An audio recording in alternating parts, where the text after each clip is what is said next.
Hey there, survivors. Thanks for tuning in to tonight's episode. If you're new here, please consider subscribing. It really helps me keep these stories coming. And while you're here, let me know in the comments where you're listening from. Now let's get started. Nebraska feels like a hallucination now. Rows of corn swaying in the wind, tractors humming in the distance, everything predictable and slow. I traded that for this. A burned-out capital where the air tastes like metal and the dead walk without purpose. Tehran wasn't supposed to end like this. One flash, one impossible detonation, and the world buckled. Buildings folded like paper. Sirens rose like a choir of machines screaming into the sky. What's left isn't a city. It's a hollowed carcass. Signs lean crookedly over intersections that lead nowhere. Windows stare back, broken and blackened. Figures drift through the wreckage, moving as if pulled by strings, unaware of rubble, walls, or gravity. You watch them long enough and you stop thinking of them as people. Whatever made them human burned up in the blast, or in whatever followed. I'm John Michaels, an American journalist. Once, not so long ago, my hometown near Lincoln felt too small, too ordinary. I craved motion, travel, and the stories lurking in far-flung corners. It was that restless urge that brought me to Tehran. A routine assignment in a place that was supposed to be stable, at least by regional standards. I'd never have believed that a few weeks after landing at Imam Khomeini International Airport, I'd be picking my way through rubble, chasing rumors of some biohazard that followed in the wake of a nuclear detonation. I remember meeting Roya at arrivals. She was the local journalist who arranged my tiny rented apartment off Bahar Street. She greeted me with a warm smile and patient guidance through the city's bustle. Back then, the sun gleamed over Tehran's skyline. Back then, people walked these sidewalks without fear. Now, the only faces you see are drawn and silent, or else blank, detached from reality, as if something vital inside them has burned away. But I'm getting ahead of myself, or maybe behind. Time in this place doesn't make sense anymore. The truth is, I'm writing these words with trembling urgency.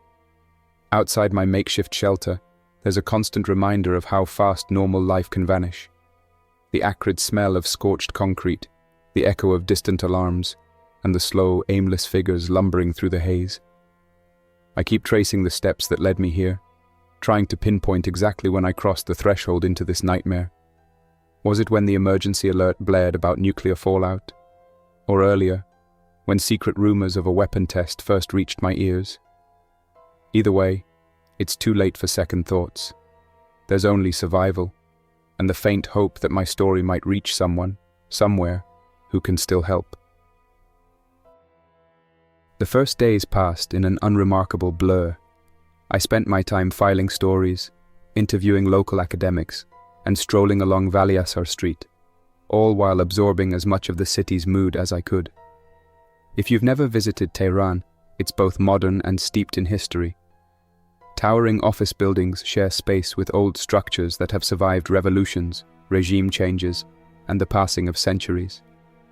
You can still find pockets of old Tehran with narrow alleys, traditional tea houses, and corner shops, where the owners remember every face that crosses the threshold. I was stationed near the Ministry of Foreign Affairs, on a street dotted with little cafes, none particularly flashy, but each with its own charm. My favorite was run by an older couple who recognized me by my accent and smiled each time I entered. Over coffee, I'd chat with students. They'd tell me about classes or about their plans to apply to universities overseas. The city felt alive despite the undercurrents of political tension.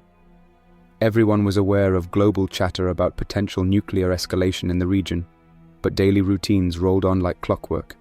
Morning commutes, business meetings, family gatherings. I even heard laughter in the courtyards behind the apartment blocks. No one saw what was coming. It was an evening like any other. I was in my rental apartment, reviewing notes for a planned interview with a government spokesperson. The building was a nondescript concrete structure, simple hallway, one antiquated elevator, and locks on the doors that clacked loudly whenever turned. The small living room had a view of the road below, where vendors lined the sidewalks, hawking everything from fresh fruit to phone cases. By the dim glow of a single desk lamp, I typed out possible questions. Around 9, my phone buzzed with a message from Roya. "John, I'm hearing whispers about something major unfolding outside the city. Could be big news. Want to check it out tomorrow morning?" She didn't specify what big news meant. Rumors in Tehran could be anything.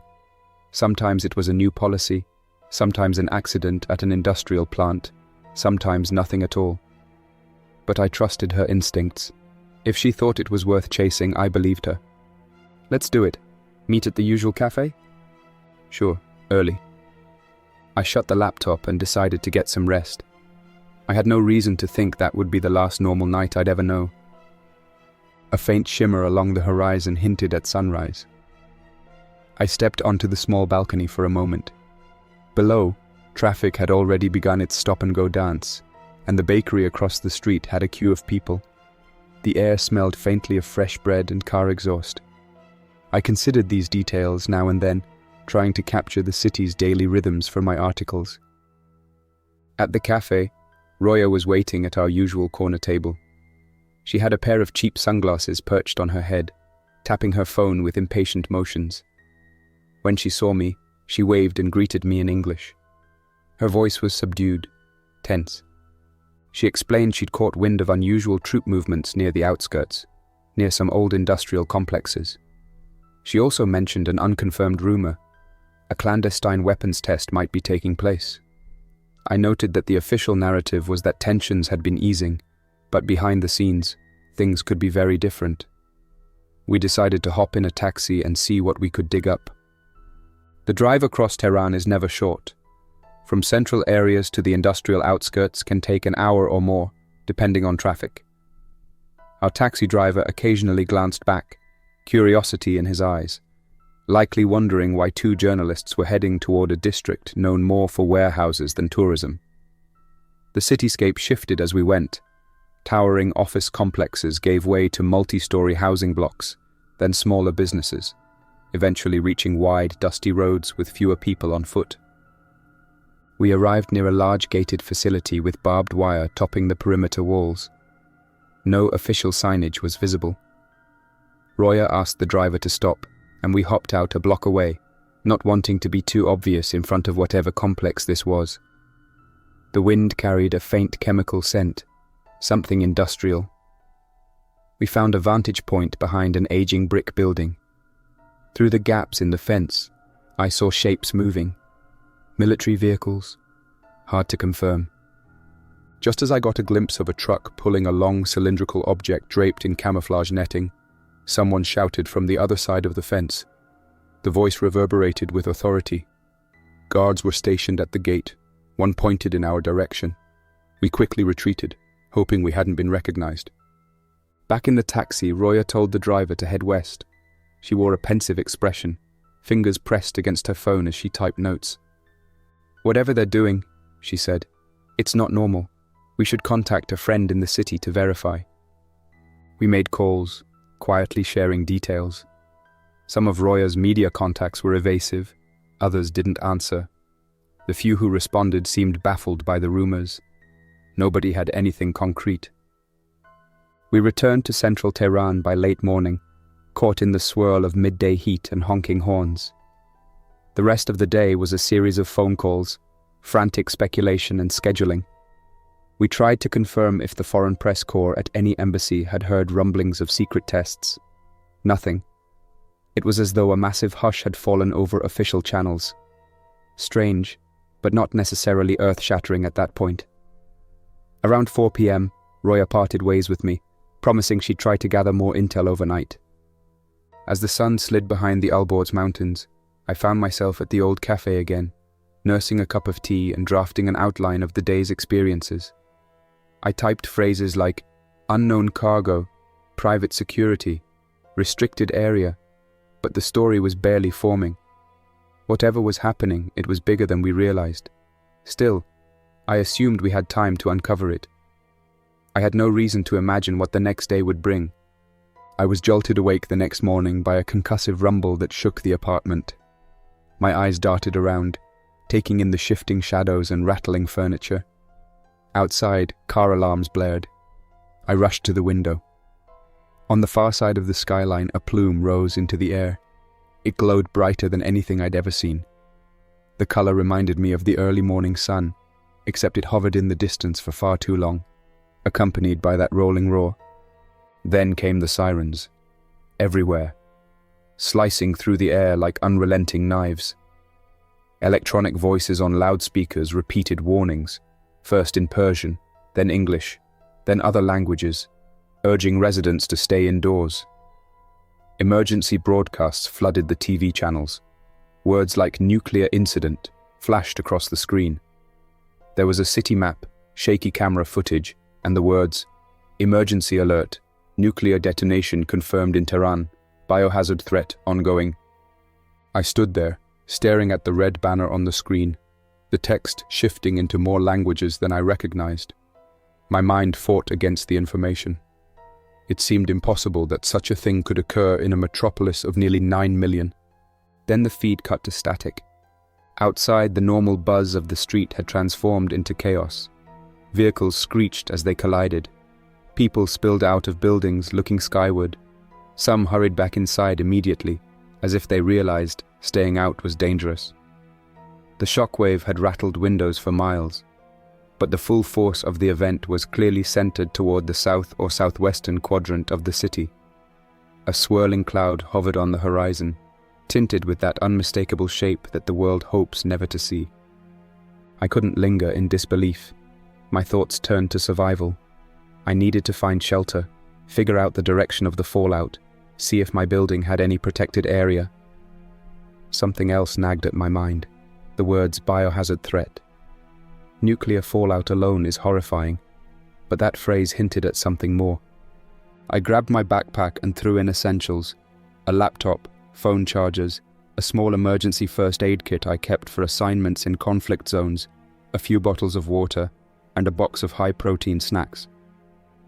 On my phone, calls to Roya rang without answer. Text messages went unread. The data connection was spotty, but I managed to get a few news updates. Headlines scrolled by.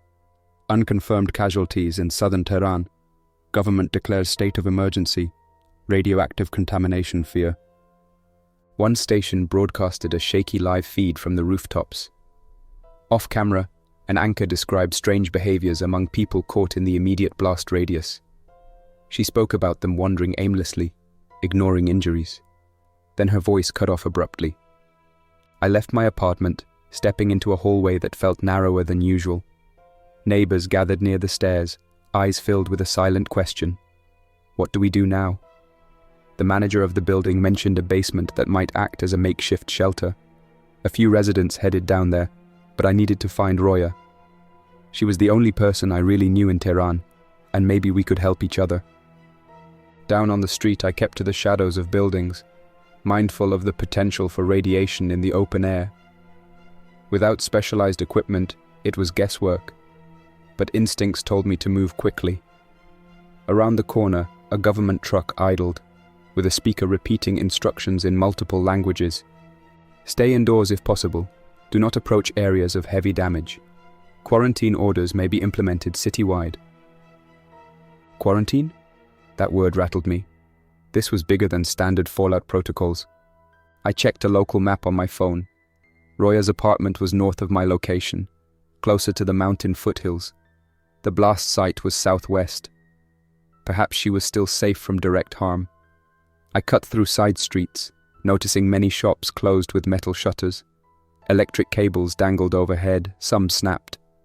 At an intersection, a crowd argued with a line of uniformed personnel, presumably authorities or emergency workers. I didn't linger. The tension in the air was thick, though I tried not to linger on my own bodily reactions. Each step felt purposeful, yet the environment around me carried an unmistakable sense of dread. Near Valiasa Square, the wide thoroughfares had a hush over them. The usual swirling mass of traffic was replaced by scattered cars, some abandoned in the middle of the road. People huddled in doorways, checking the sky, perhaps for more blasts or for signs of radioactive haze. I spotted a group wearing improvised face coverings, likely to guard against inhaling anything dangerous. When I reached the building where Roya lived, I found the front entrance locked. Her place was on the second floor. I tried her buzzer. No response. With a short run-up, I pressed on a side gate that led to a small courtyard. It was unsecured. The stairs up to her level were blocked by debris that looked like it had fallen from somewhere above. I cleared a path, then made my way up carefully, calling her name in a voice that wavered despite my best efforts to stay calm. Her door was ajar. Inside, the place was in disarray. A broken lamp, papers scattered on the floor, a laptop bag near the sofa. There was a partially packed suitcase by the door, as if she'd been preparing to leave in a hurry. One window had cracked from the shockwave, letting in a draft. There was no sign of Roya herself. I found her phone on the coffee table, the screen shattered. A single sticky note lay nearby with scribbled writing in Persian. My reading skills weren't perfect, but I recognized references to a mass evacuation, something about meeting, and the old press syndicate building. I grabbed the note, folded it, and tucked it in my wallet.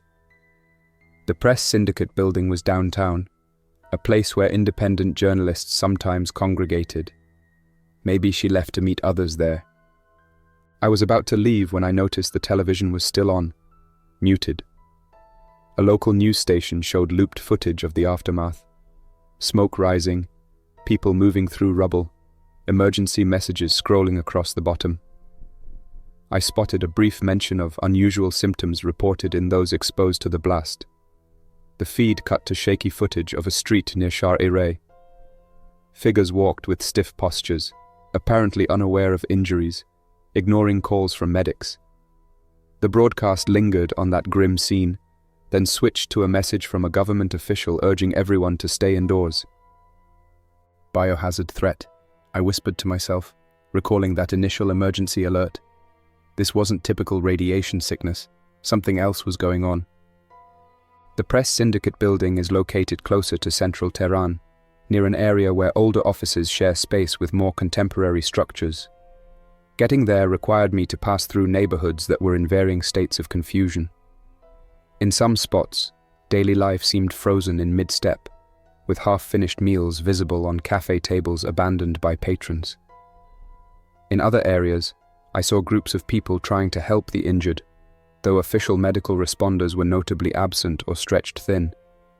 Every now and then, I'd hear distant sirens or see emergency vehicles racing by. Helicopters crossed the sky, heading toward the blast zone. My phone's battery inched downward. I conserved it, turning off the screen except when absolutely necessary. Communications were jammed or overloaded. Texts wouldn't go through. I tried to glean new updates from the radio of a parked car, but the station was mostly static. As I approached the syndicate building, I noticed a lone security guard near the entrance. He looked uneasy, scanning the street. When I explained I was looking for a friend, Roya, a journalist, he hesitated but ultimately let me pass. Inside, the lobby was dimly lit. Makeshift signs taped to pillars directed people to upper floors. The old elevator was out of service, so I followed a narrow stairwell. Third floor, end of the hallway, I saw a cluster of journalists huddled around laptops and emergency radios. Roya wasn't among them. A man named Farzin recognized me from an event months earlier. He approached, speaking quietly. He'd last seen Roya about an hour ago. She had come by in a hurry, searching for functional satellite phones. She was determined to head south to get closer to the blast zone, saying she wanted to document what was happening. She left alone before anyone could stop her. My frustration built, but I tried to bury it. Of course, she would go straight to the story. That was who she was. Fearless, or perhaps reckless. Farzin mentioned that a government curfew might be enforced soon. There were also unconfirmed reports of unusual violence near the outskirts. People who came from those areas seemed disoriented, even hostile. The rumor was that some had attacked emergency workers. He urged me to stay put, but I couldn't. If Roya had gone south, I needed to at least try to follow. I looked around the makeshift media command post. Battered laptops, worried faces, extension cords snaking across the floor. A half-eaten sandwich rested on a table near a radio that hissed with static. Every broadcast repeated that same dire warning. Stay inside if you can. Avoid contact with individuals from the blast zone. Radiation levels high. Quarantine protocols pending. Without any illusions about the risks, I headed back into the city. If I could just locate Roya, we might be able to pool our information and find safety. Leaving the press syndicate building brought me face to face with a city that was unraveling. Traffic lights blinked without purpose. Few cars obeyed them. Loudspeakers placed at intersections repeated official announcements, urging calm and cooperation. Yet, the roads had pockets of panic. Some folks tried to drive north, away from the contaminated area, while others simply abandoned their vehicles and traveled on foot. I approached a police checkpoint, hoping for clarity. An officer wearing protective gear spoke in a measured tone, telling passers-by that the southern districts were off-limits. The meltdown at the blast site was ongoing. I asked him if any journalists were permitted to go near the zone. He shook his head and said it wasn't possible. I inquired if he had seen a young woman with curly hair, but his attention drifted to a commotion at the rear of the checkpoint. A small group emerged, stumbling along. Their faces showed no recognizable expression, clothing in disarray, as if they'd run through debris. The officer called out to them, instructing them to stop. They did not respond. Instead, they advanced, stepping over barricades, ignoring commands. The officer signaled another policeman, and together they approached the group carefully, urging them to stand down. Then, abruptly, one of the individuals lunged forward, grabbing at the officer's uniform. The officer tried to break free, but the grasp was unnaturally firm. The second policeman intervened. Shouts broke out among bystanders. In the confusion, I saw two more figures from the group veer off and move toward the checkpoint's exit. People fled, scattering in all directions. That was my first direct indication that something truly abnormal was taking place. These were not ordinary civilians in shock. They seemed unaware of their own safety or the clear commands of law enforcement. I slipped around the perimeter of the checkpoint, not wanting to get caught in the fray. Once past the barricades, I found myself in a district dotted with half-finished high-rises. The air further south grew hazy, and the sun took on a muted glow from the particulates thrown into the atmosphere. Occasional gusts kicked up dust that settled on parked cars and window ledges. I kept my gaze on the distance, searching for any route that might lead toward the blast zone without heavy security presence. I had no illusions about the dangers, radiation, structural damage, desperate people. But if Roya had found a way in, perhaps there was a path. I stopped to rest outside a small grocery store with its metal shutter pulled halfway down. Inside, shelves were half cleared, the result of frantic shoppers. A few people with anxious faces rummaged through whatever was left, exchanging uneasy glances. No one spoke loudly. The hum of the store's fluorescent lights was audible in the silence. I found a portable radio near the register, powered by batteries. I turned it on, and after some static, a station crackled to life. A voice repeated the same official line. "Stay indoors. Do not travel unless necessary. Quarantine is in effect for southwestern Tehran." Then it repeated the phrase "biohazard threat," but provided no details. I stepped outside, realizing the store was no place to linger. Down the block, a bus idled with its doors open, no driver in sight. I glanced at the seat behind the steering wheel. Empty. The keys were gone. At least half a dozen seats were covered in discarded belongings. A single shoe, a stuffed toy, a briefcase. It looked like people had left in a rush.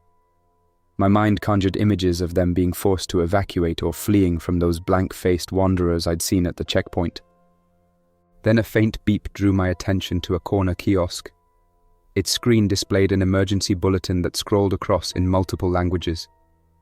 The text described an expanding contamination area, advising anyone who felt unwell or showed unusual symptoms to seek medical attention immediately. I tried to interpret subtle lines of text that scrolled rapidly. Words like viral, infection, and spread appeared. The station then switched to a pre-recorded message from an American official. At this time, we urge all American citizens in Tehran to shelter in place and contact the embassy. I doubted the embassy phone lines were functioning well. My attempts earlier had failed. Something about that kiosk broadcast turned my stomach. They were describing something that sounded like more than radiation sickness, which typically presents with severe weakness, nausea, burns, and organ damage. The footage from the checkpoint indicated people who acted as if possessed by a strange compulsion. The memory weighed on me, a reminder to be on constant guard. I headed down a wide boulevard leading south. The further I walked, the fewer people I encountered. Skyscrapers gave way to more residential neighborhoods. On a distant rooftop, I noticed silhouettes scanning the horizon, possibly with binoculars. Down an alley, a car engine revved, then sputtered. There was an eerie hush whenever the wind wasn't blowing. As evening approached, the sky took on a dull, reddish tint. I found a side street that offered a partial view of the city's southwestern quadrant. Flames flickered in the distance, and a tall column of smoke rose. Occasional flashes lit the gloom, secondary explosions perhaps. The area near the blast had evidently sustained massive damage.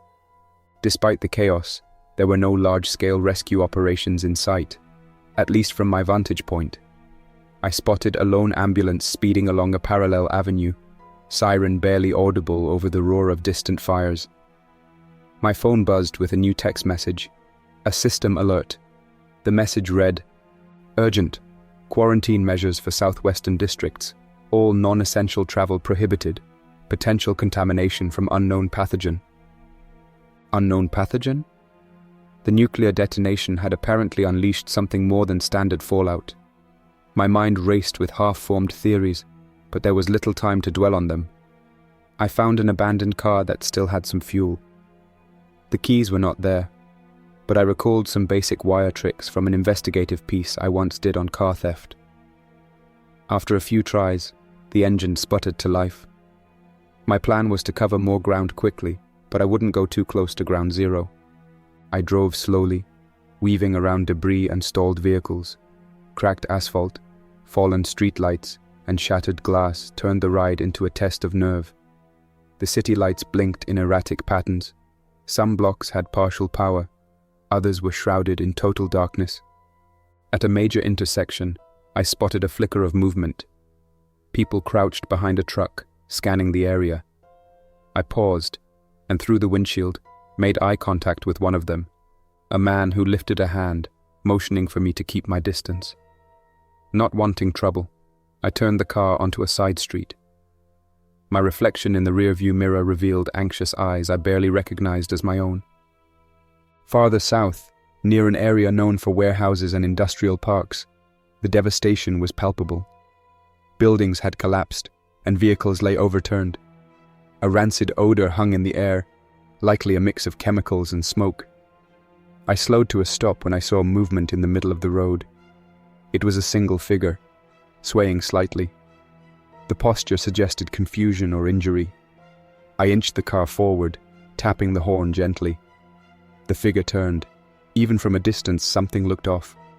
I reversed quickly, deciding I wanted no direct encounters with anyone acting in that odd, disoriented manner. My mind flashed back to the group at the checkpoint. Survival instincts guided me to find an alternate path. After weaving through several side streets, I emerged onto a larger road where the remains of a massive traffic jam sat, immobile. I gave up on the car, switching to foot. An overhead sign indicated the route to Shar-e-Ray. I recalled hearing that some of the earliest news footage of strange behavior came from that area. Shar-e-Ray is one of the oldest parts of Tehran, with historical significance stretching back centuries. Now, it bore the brunt of this crisis. Smoke drifted between the buildings. I stepped carefully, avoiding a tangled web of power lines that had collapsed onto the sidewalk. Stores had their gates torn open, possibly by looters or by waves of panicked people seeking supplies. A commotion broke out near a cluster of parked trucks. A handful of individuals sprinted away from something I couldn't yet see. Their footsteps echoed on the pavement, and they vanished around a corner.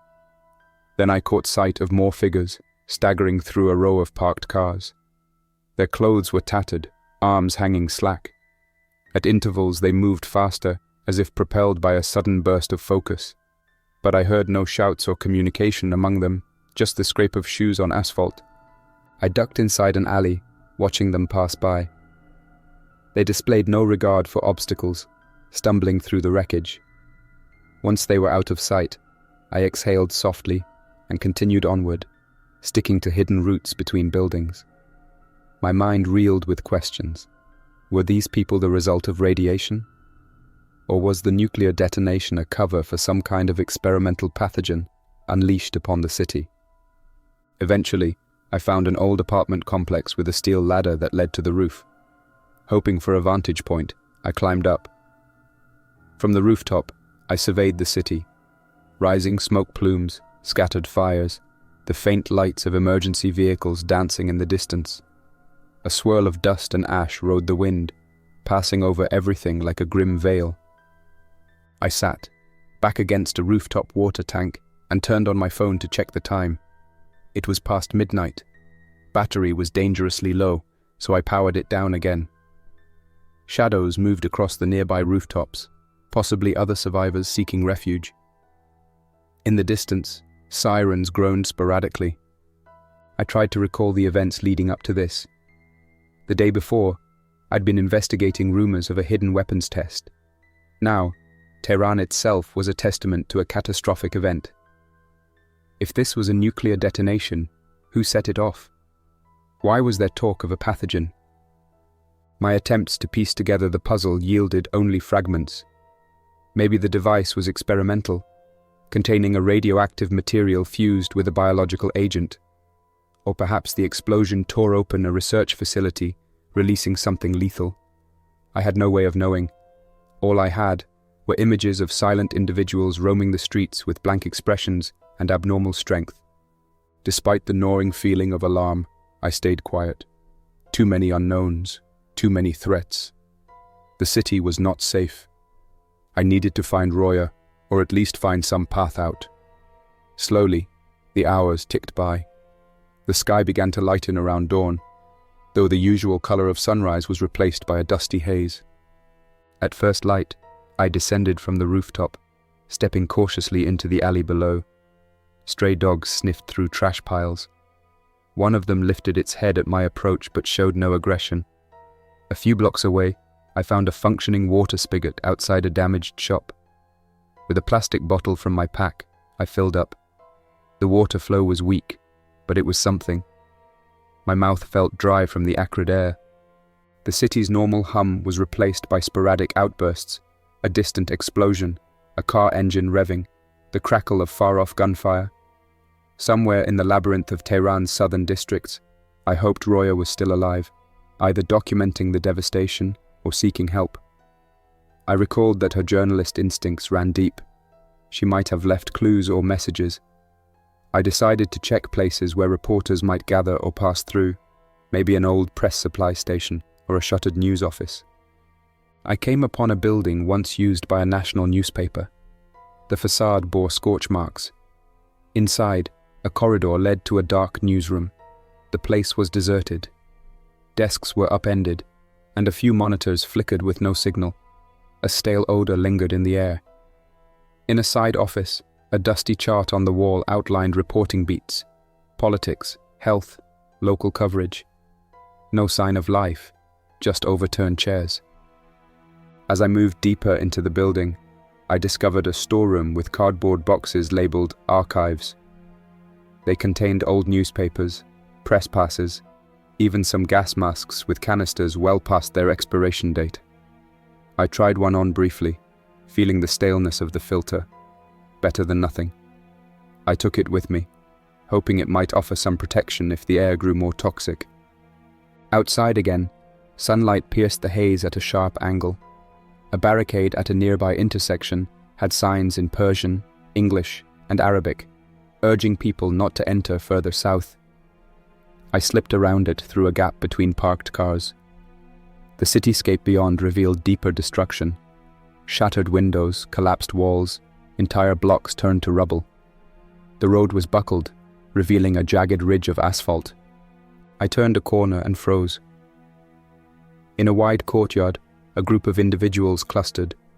They were still, except for one or two who shifted their positions in slow, erratic movements. Pieces of debris lay at their feet. I crouched behind a fallen beam, observing them for a long moment. They seemed fixated on something in the center of the courtyard. Then, without warning, they collectively turned and shambled in a different direction away from me. The unexpected synchronization sent a chill through the air. Once they were gone, I sprinted across the courtyard, adrenaline fueling my every motion. A faint buzzing filled my ears, though it wasn't my pulse, perhaps a distant alarm or generator. I forced myself not to dwell on my own sense of dread. I just kept moving. By midday, I reached a narrow street that showed signs of recent human presence. Wheel tracks, footprints in the dust, scattered wrappers. I followed these clues until I came across a makeshift checkpoint guarded by a handful of armed civilians. They wore a mix of clothing, some in light protective suits, others in everyday attire. One of them, a man with a trimmed beard, signaled me to stop. I put my hands up in a non-threatening gesture, explaining I was a freelance journalist looking for a friend. He demanded proof I wasn't changed, like those in the streets. Unsure how to prove a negative, I just showed I had no wounds, no signs of disorientation. Eventually, they let me through. Inside their barricade was a small group of survivors, including a few families who had sought refuge in an intact office building. They had stockpiled some food and water. A table in the corner held a radio set to a local emergency frequency that kept repeating messages about quarantine zones, urging people not to attempt to leave the city. The government was purportedly working to contain the outbreak. Here, I met an English-speaking Iranian man named Majid. He told me he was a paramedic before the blast. With a grim expression, he recounted how the initial casualties from the explosion had been transported to hospitals. But within hours, some of them started displaying unnerving behavior. Medical staff, unprepared for such a scenario, were quickly overwhelmed. I asked Majid if he'd heard about any journalists heading deeper south. He nodded, saying a woman matching Roya's description had passed by hours ago, carrying a camera bag. She spoke briefly about wanting to gather evidence to broadcast to the outside world. Majid had tried to dissuade her, citing the risk of radiation. She insisted her gas mask would suffice. That clue renewed my determination. If Majid's checkpoint was stable, maybe I could use it as a base of sorts. I'd rest, gather some supplies, then push onward. They offered me some water and a place to sit. I tried to charge my phone using a generator they'd rigged up. While waiting, I listened to bits of conversation among the other survivors. Many talked about seeing loved ones change after exposure to the blast zone, losing their ability to communicate. Some wept quietly. Others just stared at the floor, lost in their own thoughts. When my phone finally showed a bit of battery, I powered it up and discovered multiple alerts from the US Embassy, urging citizens to move north or to the nearest safe zone. One message read, "Tehran under quarantine, unknown pathogen, evacuation efforts pending." That last word, pending, offered no real comfort. I left the checkpoint after a brief rest. Majid tried to convince me to stay. He warned that the zone to the south was crawling with infected, but I couldn't abandon Roya. We'd been colleagues and friends for too long. As I slunk past their barricade and into the deserted streets, the hush felt suffocating, like the city itself was holding its breath. Further on, a highway ramp led down toward a district closer to the epicenter. A thick layer of dust coated every surface. Overturned buses, burned-out cars, and collapsed overpasses signaled the intensity of the blast. The silence was punctuated by metal creaking in the wind, an unsettling lullaby to devastation. I found a toppled sign that read, "Highway 7 southbound," mostly in Persian, with an English transliteration below. Nearby, an electronics store displayed shattered TVs in its window. One flickered weakly with leftover power from a failing generator, showing a repeated loop of an emergency broadcast. Do not enter restricted zones. If you experience confusion or aggression, seek help. This is a recorded message. At times, I had to crouch behind wreckage to avoid crossing paths with those who wandered aimlessly. It seemed they were drawn to noise or movement. From a distance, I spotted them rummaging through vehicles as if searching for something. Their motions were jerky, uncoordinated, but with bursts of alarming speed. I fought the urge to run blindly whenever they appeared, instead waiting until the path was clear. Eventually, I found an intact building tall enough to offer a panoramic view. After climbing multiple flights of stairs, I reached the top. The roof provided a grim vantage. Large sections of southwestern Tehran lay in ruins. Smoke rose in tall pillars. In the far distance, the silhouette of the Malad Tower still stood, though its lights were off. The heart of the city's power grid seemed extinguished. I looked through the binoculars I'd found in a damaged apartment on the way up. The lenses were chipped, but I managed to see a chaotic sprawl of damaged roads and partially collapsed structures. I swept the view slowly, searching for signs of activity that might indicate rescue teams or other journalists. Instead, I spotted irregular clusters of the infected moving in waves through empty streets. Then I noticed something else, a flicker of movement on a rooftop a few blocks away. Squinting, I detected two figures on the roof. One wore a gas mask, the other had some kind of head covering. They were setting up what appeared to be a camera tripod. A flash of curly hair, half covered by a hood, triggered recognition. My heart soared. That had to be Roya. She was alive, or at least had been moments ago. I adjusted my vantage, trying to pinpoint the location. It seemed like a building near an old bus station. Without wasting a second, I made note of the path that might take me there, then hurried back down. Navigating the ruins to reach that rooftop was an arduous process. I avoided large roads, sticking to alleys and side streets. Occasionally, I glimpsed silhouettes, but I managed to keep out of sight. After nearly an hour, I reached a block lined with old brick walls and twisted fences. In the center stood the building I believed I'd seen from afar. The ground floor entrance had partially collapsed, leaving a narrow gap I could squeeze through. Inside, I climbed a stairwell, lit only by the cracks in the walls. Dust motes drifted through the air. Partway up, I found debris blocking the steps. I had to pry away loose bricks and duck beneath a mangled railing to continue. Finally, I pushed open the rooftop door. The wind carried the acrid smell of the destroyed city. I scanned my surroundings. At the far side, behind a vent, I recognized Roya's profile. She stood near the edge, fiddling with a camera. Relief and concern mingled in that moment. I called her name softly. She whipped around, eyes widening. Then, in a rush, she moved toward me. We exchanged a quick embrace. Her breathing was irregular, and her gaze darted around, as if uncertain whether to be overjoyed or alarmed. She pulled me toward the camera setup. She had been trying to capture footage of what was happening below. She gestured wordlessly at the cityscape, drawing my attention to a cluster of infected individuals entering a nearby building. Through her telephoto lens, we saw them move through the first floor, ignoring obstacles, drawn to something inside. She whispered that she believed they were attracted by motion or sound, not by rational thought. Roya's notes scattered the rooftop near the camera bag. She had scribbled observations about people who appeared immune, the progression of symptoms in those exposed, and speculation about how the detonation might have triggered a viral release. She also had remarks about hearing from contacts that smaller outbreaks were occurring in other parts of the city, or even beyond. That possibility weighed heavily on both of us. Roya showed me recorded clips on her camera. Some footage was from earlier in the day, scenes of frantic evacuees, lines of vehicles fleeing, and groups of newly infected individuals. She had shots of men and women with vacant stares, ignoring gashes and injuries. A few frames even depicted them moving toward uninfected people with unsettling determination. She caught glimpses of scuffles that ended abruptly, though she'd kept her distance.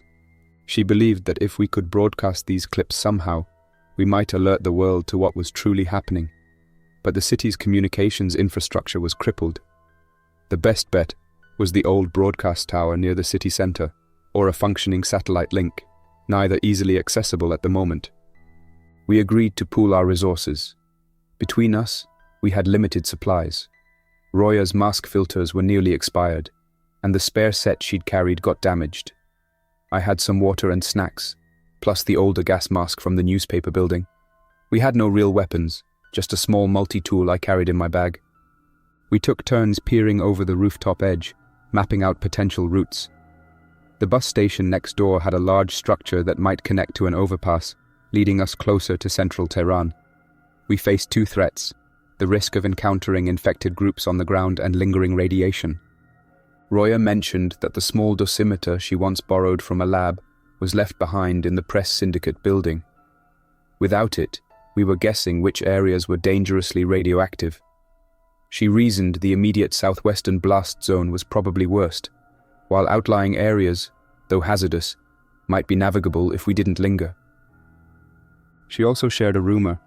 Some foreign embassies might be mounting small-scale evacuation efforts. The American, French, and German embassies were high on the list, but everything was hush-hush. No official rescue seemed imminent, given the citywide quarantine. We left the rooftop at dusk. Moving by night was a gamble, but we assumed the infected might have difficulty tracking us if we kept quiet. Roya led with a small flashlight shielded by her hand. We descended the building cautiously, checking each landing for movement. On the ground floor, we found an exit that led into a side alley, bypassing the collapsed main entrance. At the bus station next door, rows of vehicles sat empty. Some were partially burned, others ransacked. The entire complex was dark. Pillars supporting the roof overhead cast long, looming shadows across the pavement. Roya pointed to a corridor that might connect to an overpass. We proceeded in silence, stepping around shattered glass and avoiding loose scraps of metal. Halfway through, we heard a distant shriek. It echoed against the concrete walls, bouncing around until it was hard to pinpoint the source.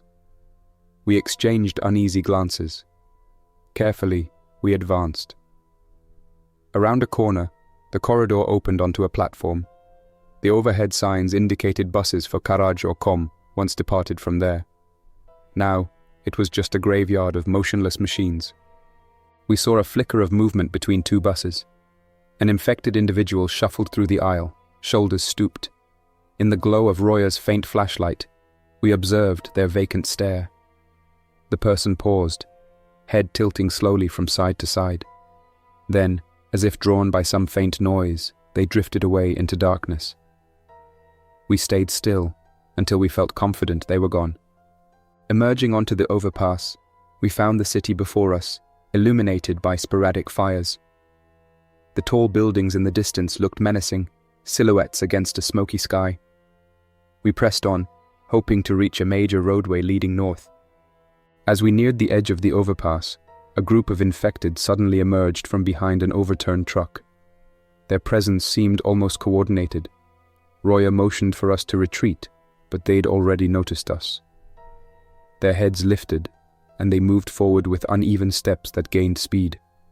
We had no real means of defending ourselves if surrounded. We backtracked rapidly, searching for an escape route. One side of the overpass had a twisted section of guardrail overlooking the street below. With no better option, we clambered over the crumpled metal and lowered ourselves onto a partially collapsed ledge. It dropped us about 10 feet onto a pile of rubble. The infected reached the edge above but couldn't easily climb down. Their outlines stood against the night sky, arms twitching. Once on the street, we darted into a maze of wrecked cars. The sense of urgency narrowed our focus to immediate obstacles. Any misstep could pin us under debris or leave us out in the open. Every so often, the infected above let out a moan that drifted through the air. They paced along the edge of the overpass, occasionally knocking loose bits of concrete that clattered onto the street. Eventually, we found a safer spot behind a collapsed billboard. We paused to catch our breath. Without describing the obvious physical reactions we felt, The tension was manifest in the way we kept exchanging wordless glances, scanning every corner before we moved. Our eyes flicked to every possible movement, and there was a twitch in our grips on the flashlights. We realized that any slip could lead to an encounter with no escape. After hours of navigating back streets, we glimpsed a faint glow of headlights in the distance. Hoping it might be a rescue convoy or official presence, we edged closer. Rounding a corner, we spotted a group of military vehicles parked near an intersection. Soldiers in uniforms were setting up floodlights, illuminating the roadway. They wore masks and protective gear, scanning the area with rifles at the ready. Cautiously, we approached, hands raised. One soldier barked at us to stay back. Their commanding officer stepped forward, demanding identification. We explained our situation, showing our press credentials. At first, they were wary, but after some tense conversation, the officer relaxed slightly. He warned us that the government had declared martial law in certain districts, though it was barely enforceable. He also mentioned that pockets of infected had attacked multiple checkpoints. Their current mission was to secure a perimeter and wait for further instructions.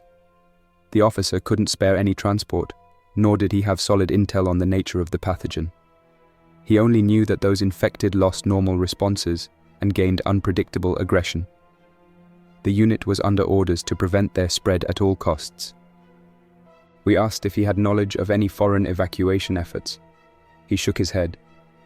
Communication lines were partially down, and the chain of command was in disarray. Before we parted ways, he suggested we head north and avoid major roads. He mentioned that rumors of additional bombs or devices hadn't been confirmed, but no one felt safe. Roya quietly asked if she could film them for documentation. The officer refused. Tension flared, but we respected his stance. We left, grateful at least to have confirmed that official forces were active, even if disorganized. With dawn breaking again, we made the call to push north in daylight, despite the risks of being more visible. We reasoned that the infected seemed less coordinated under the harsh sunlight.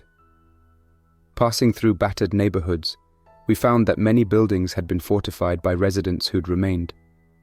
Barricades blocked roads, windows were boarded up, and signs in Persian and English warned outsiders to stay away. Periodically, we glimpsed black smoke in the distance. Whether from fresh fires or renewed conflict, we couldn't tell. We saw no functional buses or trains. The city's public transport system was effectively paralyzed. Our aim was to reach more intact districts near the city's center, possibly in the direction of the US Embassy or other foreign missions. With any luck, there'd be an organized evacuation. Progress was slow. Debris forced us to zigzag through smaller streets. The air felt heavy with the lingering residue of the blast. At one point, we turned a corner and came face to face with a small group of people who weren't infected. They stood near a trashed market stall, scanning the road. When they spotted us, they tensed. We raised our hands, identifying ourselves as journalists. One man stepped forward warily.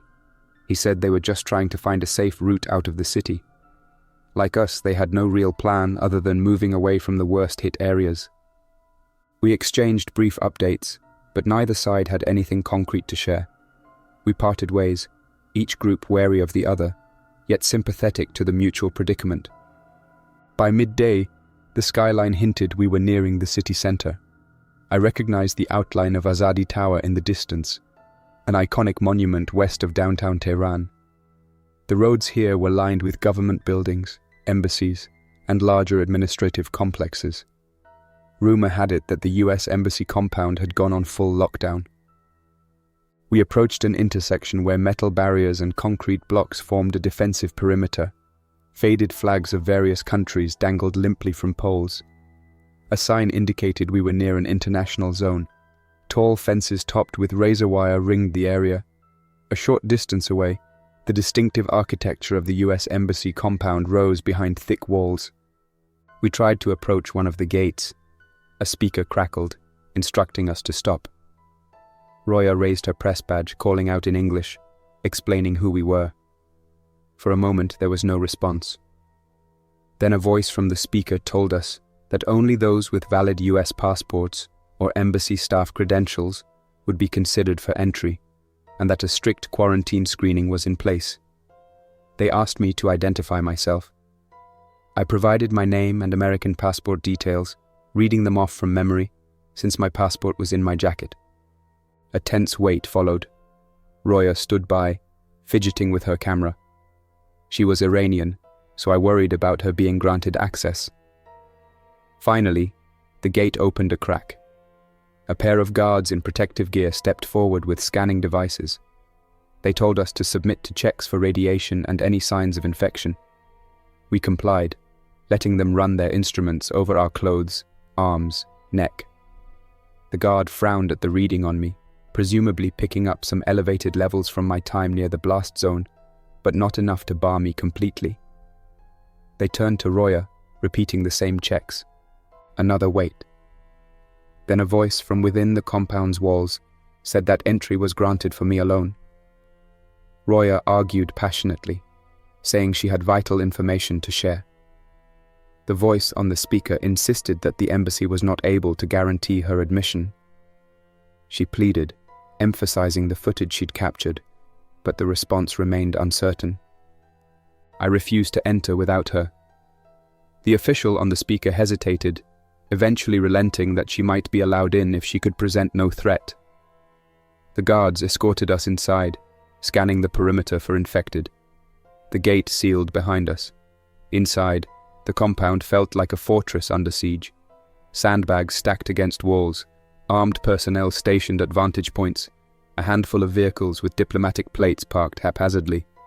We were led to a small reception area that had been turned into a quarantine checkpoint. Medical staff examined us, logging our information. Our devices were taken for scanning. The staff wore full protective suits, and the tension in their movements suggested they were exhausted. Over the next few hours, we were questioned about our activities, where we had traveled, whether we'd been exposed to infected individuals. We recounted our journey in detail, leaving out nothing. Eventually, they allowed us to stay in a portion of the compound, designated for low-risk entrants. It was a cordoned-off section of offices converted into a bunk area. A few other American citizens huddled there, each with a story of terror on the streets. Diplomats moved briskly through the corridors, exchanging hushed words about potential evacuation flights. We learned that global news outlets were scrambling to understand the situation. Some coverage claimed a nuclear terrorist attack. Others pointed to an accident at an unknown facility. The biohazard angle was less widely reported, either due to lack of confirmed data or intentional suppression. Meanwhile, the Iranian government declared martial law, with uncertain results. A liaison officer debriefed us, hungry for any information about conditions outside. Roya offered her footage, which they transferred onto secure embassy servers. She pressed them to broadcast it, but the liaison explained that final decisions came from higher up. I asked if the United States planned to evacuate citizens. He responded that an airlift might occur if the airspace was secured. Roya and I sat in a corner of the makeshift bunk area. We spoke quietly, reflecting on how surreal the past few days had been. We considered whether the chain reaction of events had only begun. If the infected roamed Tehran now, what would prevent the pathogen from spreading beyond city limits? Days passed in the embassy compound. The environment felt claustrophobic. The staff worked tirelessly, monitoring radio transmissions, trying to coordinate relief. Occasional bulletins informed us that neighboring countries had sealed their borders. Rumors circulated among the staff. Perhaps the infection had already spread to other cities via refugees. Without confirmation, it was all speculation. Each day, embassy security personnel performed perimeter checks, confirming that the compound walls remained unbreached. Supplies were rationed carefully. The generator provided limited power. Roya spent long stretches reviewing her footage and taking notes, determined to assemble a coherent record of everything we'd witnessed. One morning, a brief announcement echoed through the corridors. "Stand by for possible evacuation." Everyone gathered in the main hall, eyes locked on the official who shared the news. He said they were trying to arrange a corridor to Mehrabad Airport for a small group to be airlifted. At best, only essential staff and certain civilians would be included. I asked if Roya would be allowed on the flight. The official's response was non-committal, stating that Iranian nationals might have a separate evacuation arrangement under the auspices of some international agreement. As the tension mounted, Roya and I conferred. If the US flight was the only chance, I refused to leave her behind. She insisted I should go if I got the chance to get the story out. We ended up in a standstill, each reluctant to abandon the other. Frustrated by the lack of clear action, Roya and I approached an embassy staffer who seemed sympathetic. We asked about broadcasting the footage. He led us to a small media center that was set up for internal communications. We spent hours trying to get a satellite link stable enough to send a large file. The connection dropped repeatedly, the signal hindered by dust in the atmosphere and disruptions in the local grid. Eventually, we managed to send truncated highlights of the footage to a receiving station outside the region. It wasn't the full story, but enough to show the world the dire situation in Tehran. The devastation, the presence of infected individuals, the urgency for international assistance. The staffer promised he'd do everything possible to push the data to major news networks. In the days that followed, whispers reached the embassy that some of the footage had indeed aired, brief clips on global stations, overshadowed by discussions of nuclear fallout. Little mention was made of the infection, perhaps out of skepticism or censorship. Still, it was a start. As I record these words in the embassy compound, the future remains unclear. Our immediate environment is stable, though that stability feels precarious. Outside, Tehran suffers under the weight of ongoing quarantine, scattered fires, and the movement of infected. Official rescue efforts are either stalled or limited in scope. Roya and I hold on to a slim hope that an evacuation flight or a secure exit route will materialize, allowing us to reach a place where we can continue our work, telling the story of what happened here, revealing the depths of the crisis, and urging the world not to forget. We've heard a faint rumor that a joint international force might move in to contain the outbreak, or at least distribute humanitarian aid, but no one can confirm it. Each day, we wait for the next emergency broadcast, the next official directive, the next piece of news that might signal either salvation or further disaster. Outside, the city lights remain dim, replaced by flickering fires and the glow of emergency lamps. Beyond the embassy walls, an unfamiliar Tehran carries on, a haunted version of itself.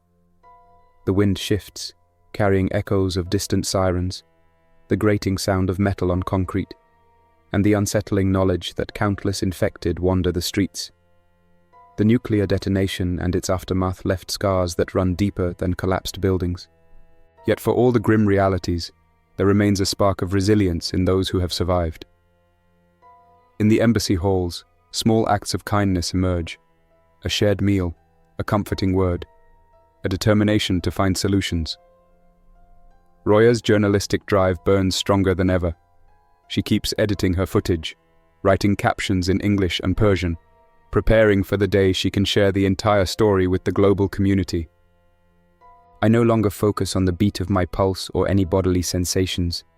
Instead, I watch the embassy corridors, scanning for signs of approaching officials. I glance at Roya's makeshift workstation, where she's bent over her laptop, assembling evidence. I notice the hushed optimism whenever a radio message confirms another small group found refuge. These details alone convey the intense atmosphere of a city in crisis, the gnawing worry shared by everyone within these fortified walls. Sometime soon, either the tide will turn and relief teams will arrive, or we'll have to risk venturing out again, searching for our own escape. Until then, we remain watchful, eyes fixed on every wisp of smoke in the sky, every flicker of static on the radio, every possibility that hope, however fragile, may yet prevail. That's all for now. Thanks for listening. If you enjoyed this story, don't forget to like and subscribe for more unsettling creepypastas. Your support keeps my channel alive. Until next time, stay quiet, stay vigilant, and trust nothing, not even the silence.